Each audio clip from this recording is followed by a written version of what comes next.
which obviously was the way that, we thought everything was going. And then Goldberg said, though, he did his 2 matches for the year, and, you don't expect him back at all this year. And so that's probably into Goldberg for 2020. But it's funny that they still almost pulled the match off, after all the stuff.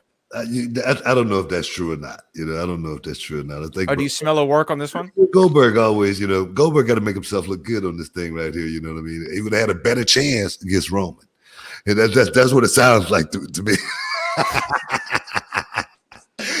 I don't know, man. I don't know. What do you think about the exit of Goldberg, Christian? Do you think we'll see Goldberg back in the WWE again? I think obviously he's a legendary figure in the business. Made a lot of money. And I think at this point he's one of those guys that he's more of an attraction. I think less is more with a performer like Goldberg. You don't want to oversaturate what he is, and he's not a guy that's going to go out there and put in 20-minute marathon, 25-minute marathon matches. So the timing has to be right, and it has to be the right thing, right vehicle, I think, for Goldberg. So many times, man, guys like Goldberg, fans want to kind of like push certain fans, not all fans. Certain fans want to like push him out of the door. I want your take on that right there. As far as me, I always look at things from a promoter standpoint, from a booker standpoint, from overall perspective, because this is a show. And I say, me personally, I need guys like Edge. I need guys like, if I can get another one out of Stone Cold Steve Austin, I'm gonna do it. You know what I mean? The Undertaker, they always say, man, when he's gonna retire, if he's gonna retire, man, I need the Undertaker to stick around as long as he possibly can.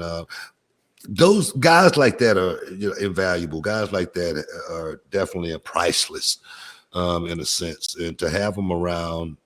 And people always used to say, just say, for instance, when The Rock would come back, and when The Rock was a part-timer, Rock was doing his thing out in Hollywood, top draw out in Hollywood, and then he would make an appearance back, for WrestleMania, and then you would hear a lot of stuff on the internet as far as, man, The Rock just coming back, taking a spot from someone. And me personally, I always looked at it like, man, these young guys on the roster better take notes and try to figure out how to get what a Rock got in his career, and hopefully they can manifest that one day for themselves, parlay that success as well. What do you think about the thought process of trying to get rid of all the older guys too quick?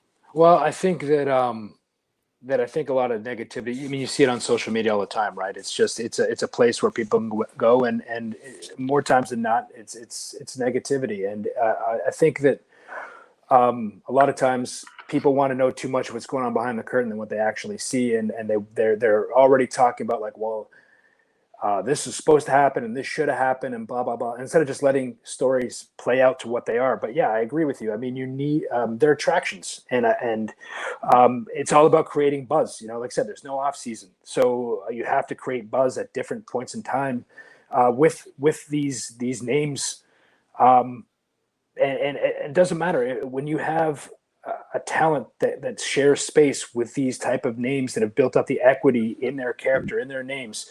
It helps. It does help them, and I think that if there is a way to use and integrate the talent that's on the roster weekly with guys that come in. I agree totally. I feel like The Rock would have been just as big a star that he is today than he, no matter what. But Hulk versus Rock, that was awesome. Yeah. You know what I mean? Yeah.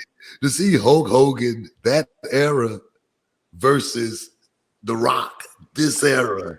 Well, I talked earlier about, having the audience have an emotional investment, and that's what it was. Those guys all figured out a way to get their audience invested. And whether you like them or not, you have a reaction to them. And that's what it's all about. So people tune in when they come back.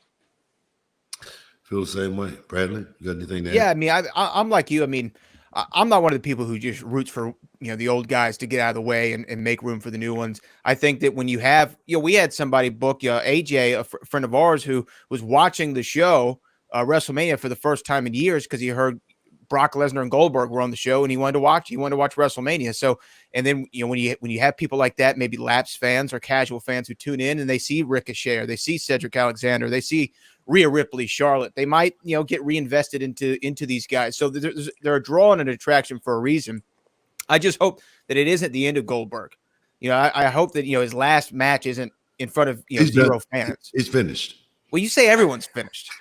you tell that to everybody. But I hope it's not the end of him, because Goldberg, part of his allure was being in front of that crowd. I mean, as it is with so many people, but just the entrance, people chanting Goldberg, Goldberg, hit the spear and the jackhammer. It's really a shared experience more than you could tell in a 2.5 minute match. I remember Book, you and him going out there and working, and Christian, you and Goldberg. I think Christian, you won a poll for best spear ever taken or something like that. I think probably recently, maybe from Goldberg. So I mean, he's one of those guys who I feel like if he's going to go out, he's got to go out in front of a crowd. And so I know he said that he only had 2 matches for this year, but there's always 2021 for Bill Goldberg, I think.